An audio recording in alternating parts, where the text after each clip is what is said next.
الحمد للہ کفا وسلام علی عبادہ الذین اصطفى اما بعد۔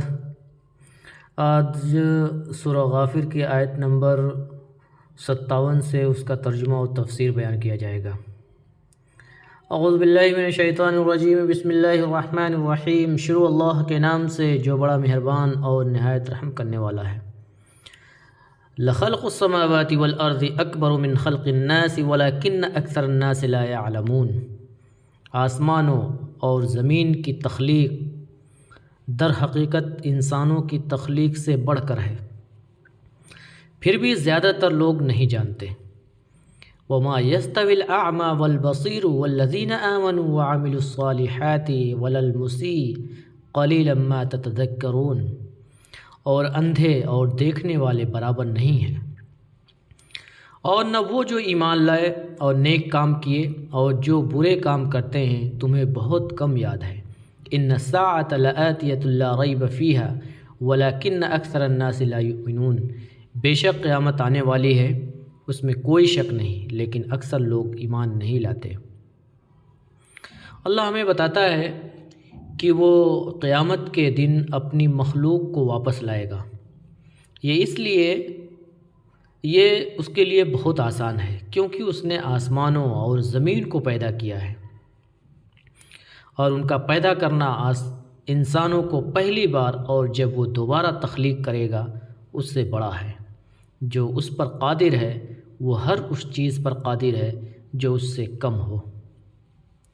جیسا کہ اللہ تعالیٰ فرماتا ہے، کیا انہوں نے نہیں دیکھا کہ اللہ جن سے آسمانوں اور زمین کو پیدا کیا اور ان کی تخلیق سے نہیں تھکتا، وہ مردوں کو زندہ کرنے پر قادر ہے۔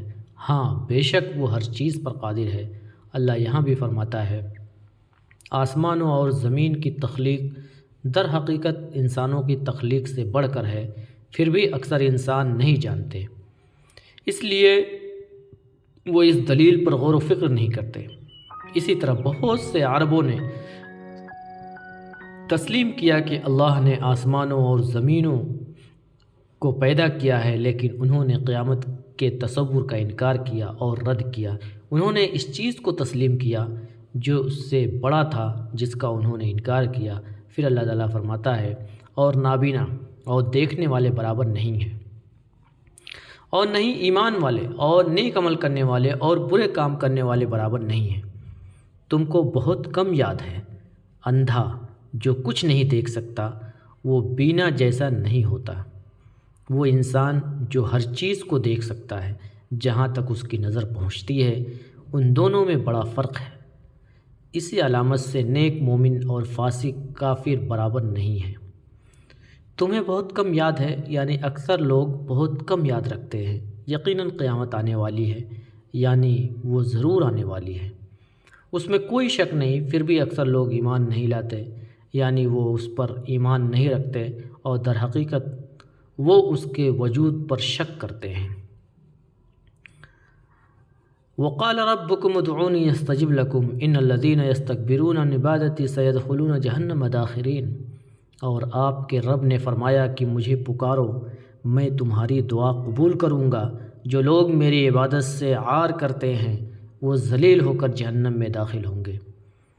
اللہ اپنے بندوں کو پکارنے کی ترغیب دیتا ہے اور جواب دینے کی ضمانت دیتا ہے۔ سفیان ثوری رحمۃ اللہ علیہ کہا کرتے تھے، اے وہ جو تجھ سے مانگنے والوں کو سب سے زیادہ پسند کرتا ہے، اور جو تجھ سے نہیں مانگتا ان سے سب سے زیادہ نفرت کرنے والا ہے، اور تیرے سوا اس جیسا کوئی نہیں، اے رب۔ اسے ابن ابی حاتم نے نقل کیا ہے۔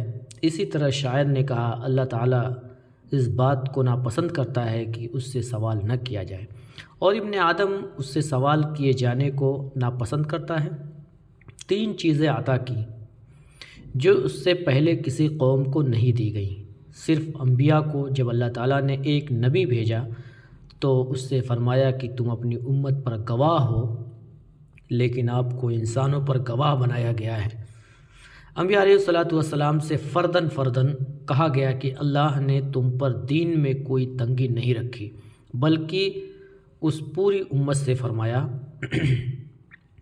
اور اللہ نے تم پر دین میں کوئی تنگی نہیں ڈالی، مجھ سے پکارو، میں تمہیں جواب دوں گا، لیکن اس امت سے کہا گیا مجھ سے پکارو میں تمہیں جواب دوں گا۔ اسے ابن ابی حاتم نے روایت کیا ہے، امام احمد نے نقل کیا ہے کہ نعمان ابن بشیر رضی اللہ تعالیٰ عنہ نے کہا کہ رسول صلی اللہ علیہ وسلم نے فرمایا ان الدعاء هو العبادہ، پھر آپ نے تلاوت در حقیقت دعا ہی عبادت ہے، یہ تلاوت فرمائی۔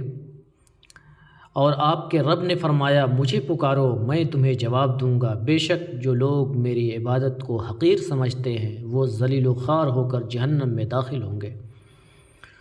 اسے سنن تالیف کرنے والوں نے بھی درج کیا ہے، نسائی، ابن ماجہ اور ابن ابی حاتم اور ابن جریر ترمذی نے کہا ہے حسن صحیح۔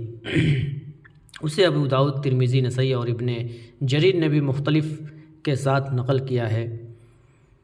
در حقیقت وہ لوگ جو میری عبادت سے نفرت کرتے ہیں کا مطلب بیان کیا ہے کہ وہ لوگ جو مجھے پکارنے اور مجھے الگ کرنے میں تکبر کرتے ہیں وہ یقیناً ذلت کے ساتھ جہنم میں داخل ہوں گے، یعنی ذلت اور حقارت کے ساتھ۔ امام احمد نے عمرو بن شعیب سے اپنے والد سے اور اپنے دادا سے روایت کی ہے کہ رسول صلی اللہ علیہ وسلم نے فرمایا مغرور لوگ قیامت کے دن لوگوں کی صورت میں چیونٹیوں کی طرح جمع ہوں گے اور ہر چیز ان پر قدم جمائے گی، ان کو ذلیل کر رہی ہوگی، یہاں تک کہ وہ جہنم کے بلاس نامی قید خانے میں داخل ہو جائیں گے۔ انہیں آگ کے شعلے کھلائے جائیں گے، لوگوں کی آگ سے ٹپکنے والا پاگل پن کا پیسٹ۔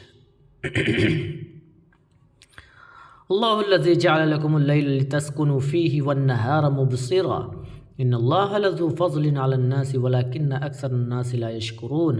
اللہ ہی ہے جس نے تمہارے لیے رات بنائی تاکہ تم اس میں آرام کرو اور دن کو تمہارے دیکھنے کے لیے بنایا، بے شک اللہ انسانوں پر فضل کرنے والا ہے، پھر بھی زیادہ تر بنی نوع انسان شکر ادا نہیں کرتے۔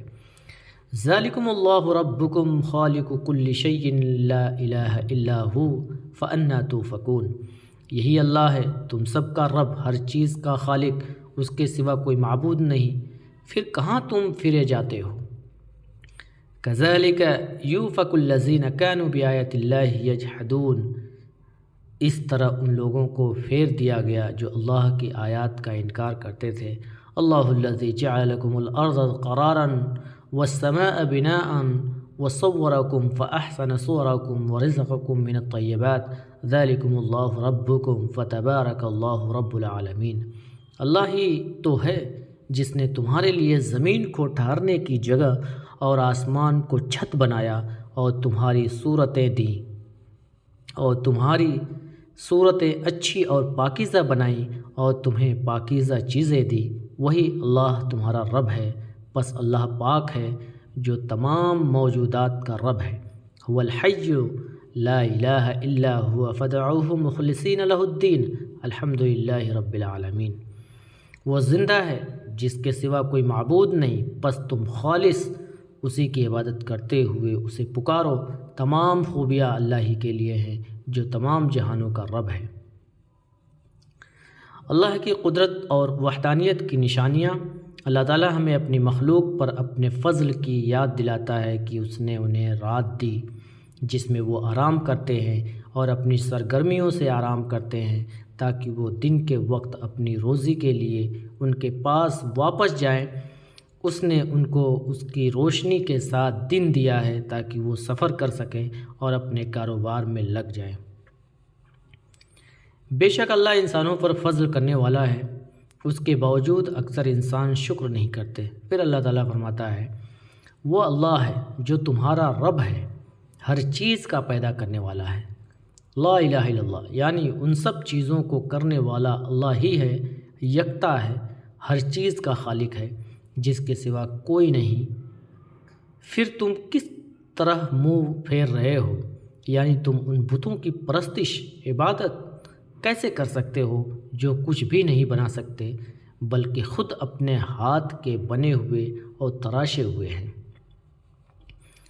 اس طرح ان لوگوں کو پھیر دیا گیا جو اللہ کی آیات کا انکار کرتے تھے، یعنی جس طرح یہ لوگ قریش اللہ کے سوا اور معبودوں کی عبادت سے گمراہ ہوئے، ان سے پہلے کے لوگ بھی کافر ہوئے اور دوسروں کی پرستش کرتے رہے، جس کی کوئی دلیل نہیں یا ثبوت، لیکن جہالت اور خواہشات کی بنیاد پر انہوں نے اللہ کی نشانیوں اور دلیلوں کا انکار کیا۔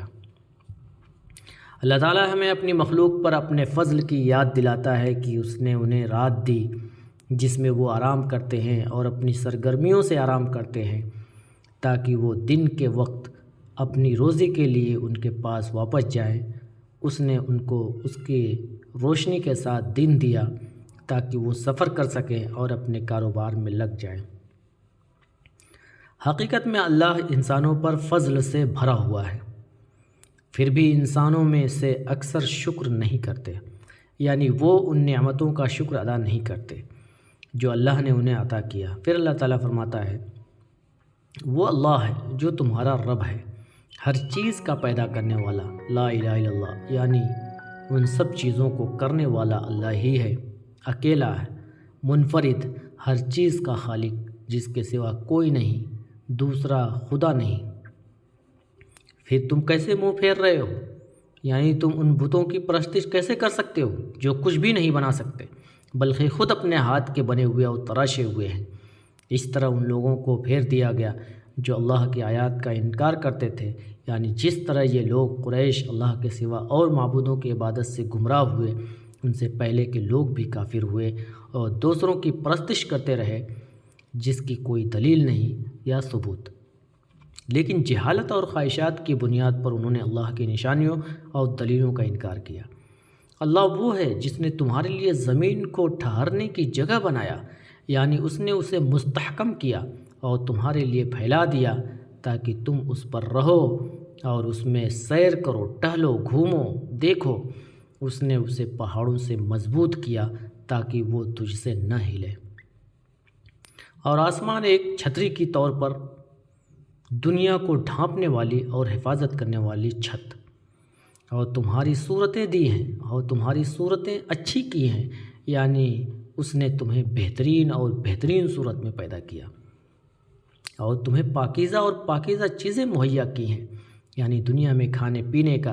اللہ فرماتا ہے کہ وہ قیام گاہ اور رہنے والوں اور رزق کا خالق ہے، وہ خالق اور رازق ہے، جیسا کہ سورۃ البقرہ میں فرماتا ہے، اے لوگو اپنے رب کی عبادت کرو جس نے تمہیں اور تم سے پہلے لوگوں کو پیدا کیا تاکہ تم تقوی اختیار کرو، جس نے تمہارے لیے زمین کو آرام گاہ اور آسمان کو چھت بنایا اور پانی اتارا، آسمان سے بارش برسائی اور اس سے پھل تمہارے لیے رزق کے طور پر نکالے۔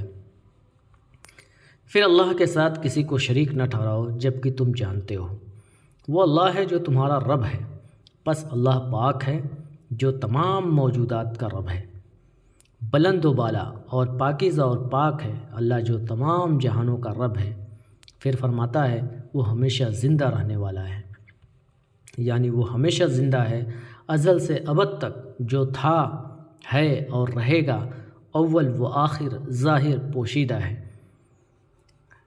کہ اس کا کوئی ہمسر یا ہم سفر نہیں، لہٰذا اس کو صرف اسی کے لیے دین بنا کر پکارو، یعنی اس کی وحدانیت کی گواہی دے کر کہ اس کے سوا کوئی معبود نہیں۔ تمام تعریفیں اللہ کے لیے ہیں جو تمام جہانوں کا رب ہے۔ امام احمد نے نقل کیا ہے کہ عبداللہ ابن زبیر ہر نماز کے بعد کہتے تھے، حقیقی اللہ کے سوا کوئی معبود نہیں جس کا کوئی شریک اور شریک نہیں، بادشاہی اور تعریف اسی کے لیے ہے کیونکہ وہ ہر چیز پر قادر ہے۔ اللہ کے سوا نہ کوئی طاقت ہے اور نہ کوئی طاقت، اس کے سوا کوئی سچا نہیں اللہ کے سوا، اور ہم اس کے سوا کسی کی عبادت نہیں کرتے۔ اسی کے لیے رحمتیں اور فضیلتیں اور تعریفیں ہیں، اللہ کے سوا کوئی معبود نہیں، ہم پورے اخلاص کے ساتھ اس کی عبادت کرتے ہیں، خواہ کافروں کو یہ ناگوار کیوں نہ ہو۔